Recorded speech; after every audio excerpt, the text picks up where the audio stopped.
Good morning. आज हम Coulomb का नियम डिस्कस करेंगे।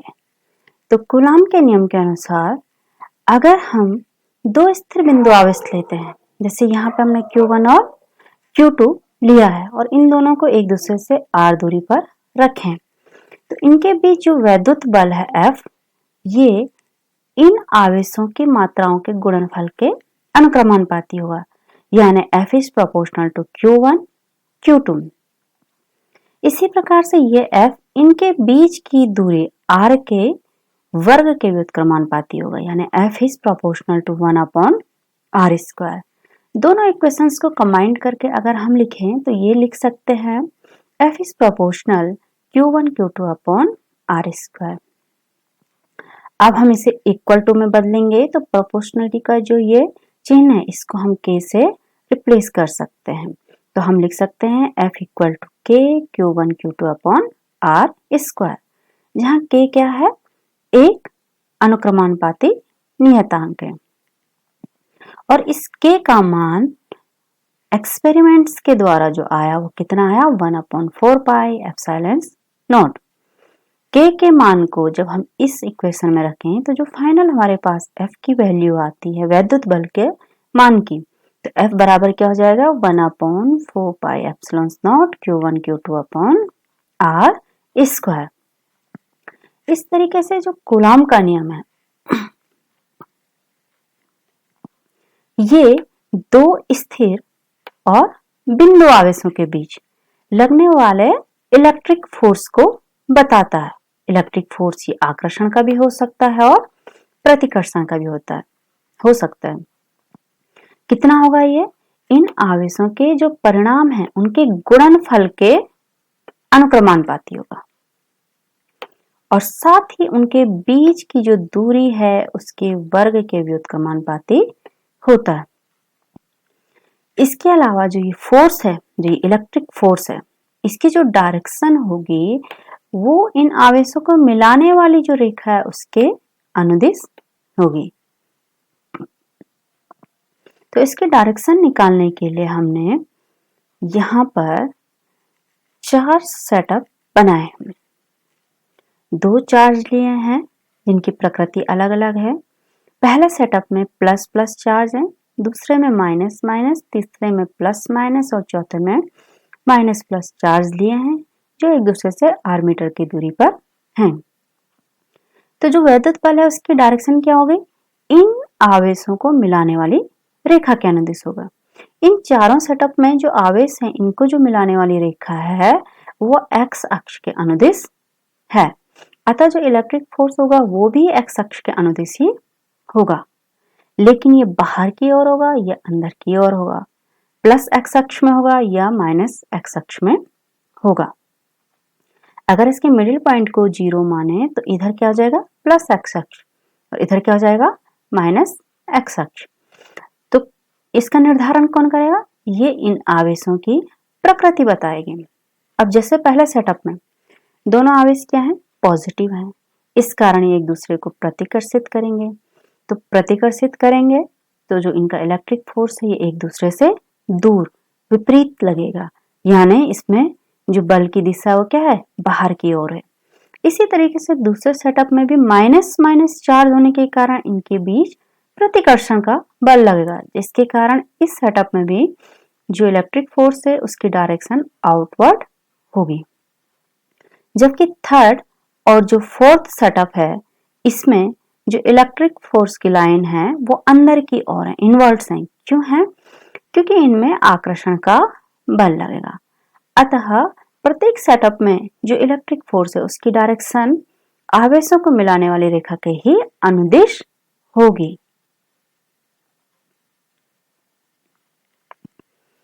कूलॉम के नियम से जो वैद्युत बल है उसका फॉर्मूला आता है F equal to 1/4 pi epsilon not Q1 Q2 upon R square newton. यहाँ के जो कांस्टेंट है इसका मान 1/4 पाई एप्सिलॉन नॉट है और इसका जो न्यूमेरिक वैल्यू है वो होती है 9 × 10⁹, क्योंकि ये जो वैल्यू है एक्सपेरिमेंट्स के द्वारा निकाली गई है। इसका मात्रक आता है newton metre square coulomb minus coulomb to the power 2। कैसे आएगी ये कैसे आएगा इसका ये मात्रक? इसका ये मात्रक यहां से हम लेंगे। कैसे लेंगे? तो हम इस इक्वेशन को लिख सकते हैं 1/4 pi epsilon naught equal to F. देखिए अब ये आर स्क्वायर कहाँ चला जाएगा? इसके साथ अंश में चला जाएगा, यानी क्या हो जाएगा? F R square. और जो ये Q1 Q2 है ये इसके हर में चला जाएगा, यानी डिनोमिनेटर में चला जाएगा। तो हम लिख सकते हैं F R square upon Q1 Q2। तो देखिए यहां से हम 1/4 पाई एप्सिलॉन नॉट की जो मात्रक है उसको लिख सकते हैं। तो एफ का मात्रक क्या हो जाएगा? न्यूटन। आर का मीटर होता है तो स्क्वायर मीटर स्क्वायर, और यहाँ कूलाम स्क्वायर। तो यहां से इसका मात्रक आ गया न्यूटन मीटर स्क्वायर पर कूलाम स्क्वायर, या कूलाम को अगर ऊपर ले जा लेंगे तो क्या आ जाएगा? -2 आ जाएगा। यहाँ पे बिल्कुल एक नया टर्म्स देखा है, यह क्या? Epsilon not. इसे निर्वात की विद्युतशीलता या परमिटिविटी ऑफ फ्री स्पेस और वैक्यूम कहते हैं। जब हम संधारित्र का जिक्र करते हैं या संधारित्र का पढ़ते हैं तो वहां पर इसी विद्युतशीलता को प्रावैद्युता कहते हैं, डाई इलेक्ट्रिक कांस्टेंट कहते हैं। इसका जो मान है, न्यूमेरिक मान है, वो यहां से आएगा। कैसे आएगा? देखिए जो 9 × 10⁹ है इसको हम क्या कर लेंगे? यहां ले जा लेंगे, ठीक है। और जो एप्सिलॉन नॉट है इसको क्या कर लेंगे? यहां ले जा लेंगे इसकी जगह। तो हम इसको कुछ इस तरीके से लिख सकते हैं, epsilon naught equal to 1/4 pi into 9 × 10⁹, यानी पाई का जो वैल्यू होती है पाई की 3.14 होती है। अगर उसको रखें और कैलकुलेट करें तो फाइनल जो वैल्यू आएगी 8.85 10⁻12 कूलाम स्क्वायर न्यूटन -1 और मीटर टू द पावर -2 आएगा। ये जो मात्रक था ये क्या हो गया? उल्टा हो गया, क्योंकि यहाँ एप्सिलॉन नॉट क्या था? डिनोमिनेटर में। तो जब ये न्यूमरेटर में चला जाएगा तो ये मात्रक क्या हो जाएगा? रिवर्स हो जाएगा। अब एप्सिलॉन नॉट का जो हम विमीय सूत्र यानी डायमेंशनल इक्वेशन लिखेंगे तो ये जो मात्रक है इसका, इस मात्रक की विमाएं लिखने पे हमें क्या मिलता है? m-1 l-3 t4 और a⁻²। तो इस प्रकार से एप्सिलॉन नॉट का न्यूमेरिक वैल्यू और इसका विमीय सूत्र और इसका मात्रक हम ज्ञात कर सकते हैं। नेक्स्ट है विद्युतशीलता और आपेक्षिक विद्युतशीलता। ये दोनों अलग अलग चीजें हैं। विद्युतशीलता को एब्सोल्यूट परमिटिविटी और जबकि आपेक्षिक विद्युतशीलता को रिलेटिव परमिटिविटी कहते हैं। तो पहले हम देखेंगे विद्युतशीलता क्या है। तो विद्युतशीलता किसी भी पदार्थ का, कोई पदार्थ है उसका एक गुण होता है, इनहेरेंट क्वालिटी होती है। इस क्वालिटी के कारण वो क्या करता है कि अगर किसी वैद्युत क्षेत्र में उसको रखा जाता है तो जो वो विरोध करेगा उस वैद्युत क्षेत्र का, उसकी जो माप होगी, जो मैग्नीट्यूड होगा, उसको बताने के लिए ये विद्युतशीलता होती है। यानी उस माप को क्या बोलते हैं? हम विद्युतशीलता कहते हैं। उदाहरण से जैसे अगर यहाँ पे मैंने एक चार्ज पॉजिटिव लिया, एक चार्ज नेगेटिव लिया और इसके बीच में हमने क्या लिया? एयर लिया, ठीक है। और यहाँ पे जब हमने कूलाम का नियम लगाया तो मान लो बात इलेक्ट्रिक जो फोर्स है उसे मैंने F0 से डिनोट किया, क्योंकि एयर की परमिटिविटी 1 पॉइंट समथिंग होती है, नियर अबाउट 1 होती है, और वैक्यूम की एब्सोल्यूट 1 होती है। तो इसलिए हम इसको F0 से डिनोट कर सकते हैं। मैंने क्या किया इसके बाद, इसी सेम मैग्नीट्यूड के दो चार्ज लिए, सेम डिस्टेंस पे रखे, परंतु अब इनके बीच में एयर की जगह मैंने एक कुचालक पदार्थ को रख दिया। ये कुचालक पदार्थ कुछ भी रख सकते हैं आप, केरोसिन रख सकते हैं, प्लास्टिक रख सकते हैं, कागज रख सकते हैं, मोम रख सकते हैं, पानी रख सकते हैं। माना मैंने क्या रखा है, यहाँ पे मोम रखा है, यानी वैक्स रखी है। तो उस समय जो इलेक्ट्रिक फोर्स होगा कूलाम के नियम से, अगर मैं उसे FW से डिनोट करूं तो क्या देखते हैं कि जो ये FW है ये FO से कम हो जाएगा। यानी जैसे ही हमने यहाँ बीच में कोई माध्यम किसी पदार्थ से सब्स्टिट्यूट किया, यहाँ पे जो माध्यम था वो एयर था, निर्वात मान लो कि निर्वात था या एयर थी, इसको जब हमने किसी पदार्थ से सब्स्टिट्यूट किया, रिप्लेस कर दिया, तो जो इलेक्ट्रिक फोर्स है उसके मान में कमी आई। यानी इस पदार्थ ने इस इलेक्ट्रिक फोर्स को क्या क्या विरोध किया। अब कितना विरोध किया, जो मैग्नीट्यूड आएगा, जितना विरोध किया वही माप इसकी परमिटिविटी कहलाती है। यह हर पदार्थ के लिए अलग अलग हो सकती है, यानी वैक्स के लिए अलग हो सकती है, कागज के लिए, मोम के लिए, सबके लिए अलग अलग होगी, परंतु जिस एक पदार्थ के लिए होगी उसके लिए ये स्पेसिफिक होगी। नेक्स्ट है आपेक्षिक वैद्युतशीलता। तो आपेक्षिक वैद्युतशीलता क्या होती है? जो आपेक्षिक वैद्युतशीलता है ये एक अनुपात है। अब किसका अनुपात है? माना जो माध्यम है उसकी परमिटिविटी है एप्सिलॉन नॉट, और अगर हम निर्वात की लें वो है F साइलेंस नॉट, तो इन दोनों का जो अनुपात होगा उसको ही हम आपेक्षिक विद्युतशीलता कहते हैं। ये जो आपेक्षिक विद्युतशीलता ये अनुपात है, इसका पदार्थ की विद्युतशीलता और निर्वात की विद्युतशीलता का, इसलिए ये एक विमाहीन राशि है। अगर हम दोनों कंडीशन में, जब हमने पदार्थ को निर्वात में, जब हमने आवेश को निर्वात में रखा है और जब हमने कोई माध्यम रखा है, कूलाम का नियम अप्लाई करें तो हमारे पास दो इक्वेशन आएंगी जो कि कुछ इस तरीके से होंगी। जब निर्वात में रखते हैं तो उसकी विद्युतशीलता एप्सिलॉन नॉट होने के कारण उस समय हमने इलेक्ट्रिक फोर्स को F नॉट से डिनोट किया, तो ये हो जाएगा 1/4 pi epsilon not Q1 Q2 upon R square.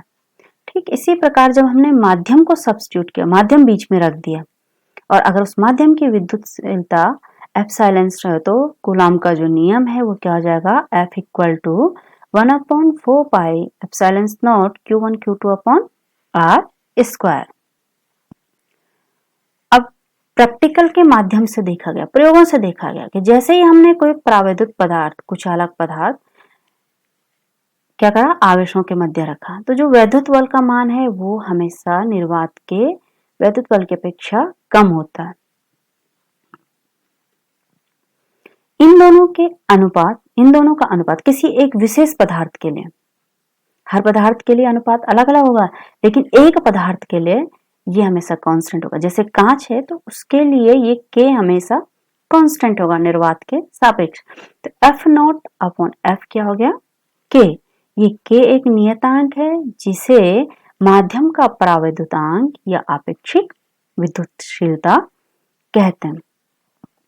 अब समीकरण 1 और 2 से F नॉट और F का मान यहां रखने पर हमने क्या पाया, इस तरीके से इक्वेशन देखी, ये मान रखा तो 1/4 pi epsilon not Q1 Q2 upon R square whole का upon 1/4 pi epsilon Q1 Q2 upon R square, जो कि कैलकुलेट करने के बाद हमारे पास इतना आया। कैसे आया, Q1 Q2 upon R square और Q1 Q2 upon R square cancel हो गया।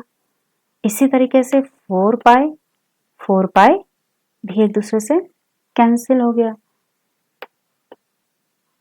तो हमारे पास क्या बचा, एप्सिलॉन नॉट अपॉन 1/एप्सिलॉन नॉट अपॉन 1/एप्सिलॉन। तो चूंकि भिन्न के बटे में भिन्न है इसलिए ये रिवर्स होगी और क्या आया, K equal to epsilon upon epsilon naught. ये कंडीशन तब है जब दोनों कंडीशन में हमने बराबर आवेश लिया है, दोनों के बीच की दूरी बराबर यानी R ली है। तो चूंकि ये अनुपात है इसलिए ये क्या है, एक बीमाहीन राशि है, इसका कोई भी बीमा नहीं होती है। हम इसको इस तरीके से भी लिख सकते हैं, एप्सिलॉन बराबर के एप्सिलॉन नॉट। तो ये निर्वात की विद्युतशीलता और माध्यम की निरपेक्ष विद्युतशीलता में संबंध को बताता है। अब अगर हम माध्यम में विद्युत बल के फॉर्मूला लिखें तो क्या हो जाएगा, F इक्वल टू 1/4 पाई के epsilon not Q1 Q2 upon R square, जहां के क्या है, के क्या है, निरपेक्ष विद्युतशीलता, और एप्सिलॉन नॉट क्या है, निर्वात की विद्युतशीलता। कूलाम के नियम का महत्व। तो कूलाम का नियम स्थिर बिंदु आवेशों के लिए ही सत्य है, यानी बिंदु आवेश होने चाहिए और वो भी कैसे, स्थिर होने चाहिए। दूसरा, ये बहुत बड़ी दूरियों से लेके बहुत छोटी दूरियों तक के लिए भी सत्य होता है। बहुत बड़ी दूरी मतलब अनंत दूरी के लिए, और बहुत छोटी दूरी जैसे नाभिक में स्थित दो प्रोटॉनों के बीच, या नाभिक, परमाणु नाभिक और उसकी बाह्य कक्षा में इलेक्ट्रॉनों के बीच की दूरी के लिए भी यह नियम सत्य है।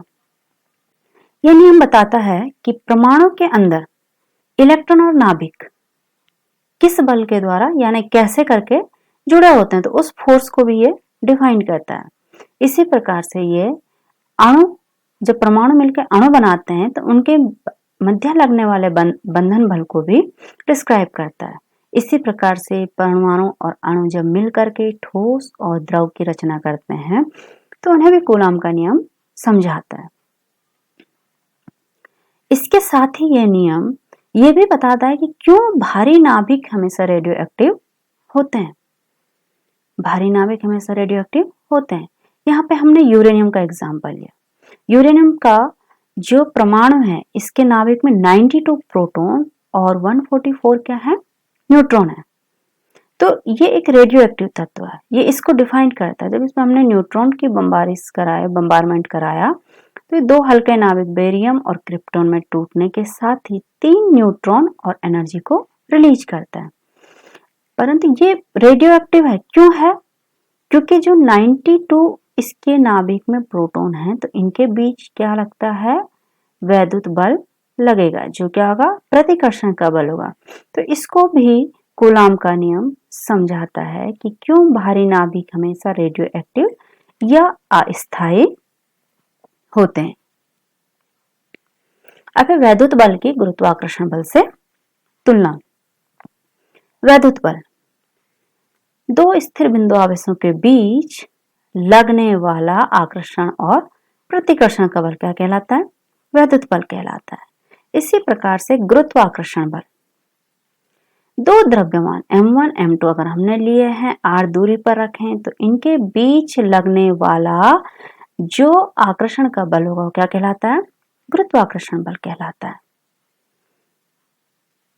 अब इन दोनों की अगर तुलना करें तो वैद्युत बल आकर्षण का भी हो सकता है, प्रतिकर्षण का भी हो सकता है।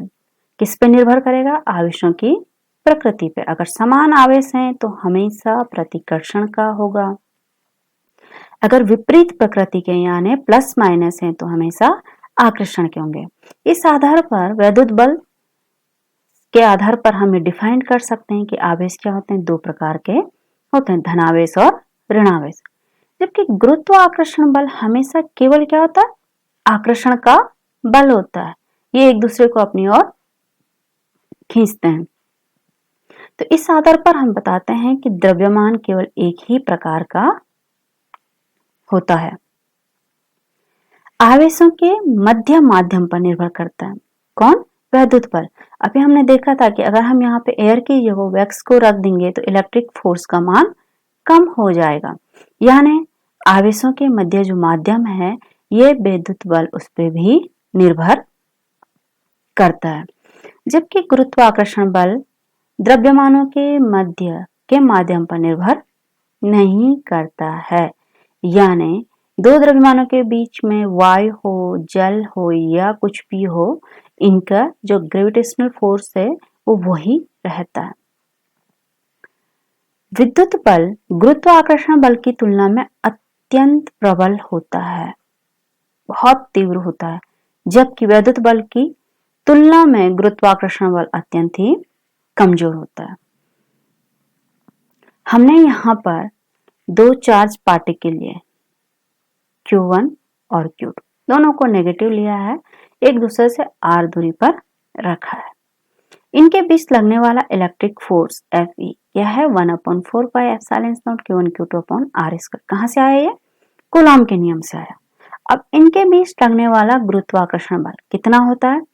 मान लो बात, इसे G से डिनोट करते हैं, ग्रेविटेशनल को किया है, तो Fg इक्वल टू हो जाएगा G m1 m2 upon r square. तो इस सेटअप के लिए ये जो हमने सिस्टम बनाया है दो आवेशों का -Q1 और -Q2 का, इसके लिए हम इन दोनों फोर्स को कैलकुलेट करेंगे, Fe को भी और Fg को भी। तो हमें क्या क्या चाहिए? इलेक्ट्रॉन का द्रव्यमान चाहिए, इन दोनों इलेक्ट्रॉनों का द्रव्यमान चाहिए, जो कि है 9.1 इंटू 10⁻³ किलोग्राम। जो ये इलेक्ट्रॉन है इन पे जो चार्ज है Q1 और Q2 कितना है? 1.6 इंटू 10⁻19 कूलम होता है। और जो R है, नाभिक से इलेक्ट्रॉनों की अगर हमने दूरी ली है तो वह है 10⁻11 कोटि की। कि मान लो बात, ये हमने क्या लिया है? नाभिक लिया, इससे क्या लिया? इलेक्ट्रॉनों के बीच की जो दूरी है। अगर हम ये सारी वैल्यू इन दोनों इक्वेशंस में रखते हैं और कैलकुलेट करते हैं तो हमारे पास जो इलेक्ट्रिक फोर्स है वो ग्रेविटेशनल फोर्स से 10⁻43 गुना अधिक आता है। यानी अगर हम एक ऐसा सिस्टम बनाएं जहां पे दो इलेक्ट्रॉनों को हमने लिया है, तो इन इलेक्ट्रॉनों के बीच लगने वाला वैद्युत बल और इन इलेक्ट्रॉनों के बीच लगने वाला गुरुत्वाकर्षण बल कि जब हम तुलना करते हैं तो इनके बीच लगने वाला जो वैद्युत बल है वो गुरुत्वाकर्षण बल से 10⁻43 टाइम्स अधिक होगा। अर्थात इलेक्ट्रिक फोर्स बहुत ही ज्यादा प्रबल होता है। Thank you.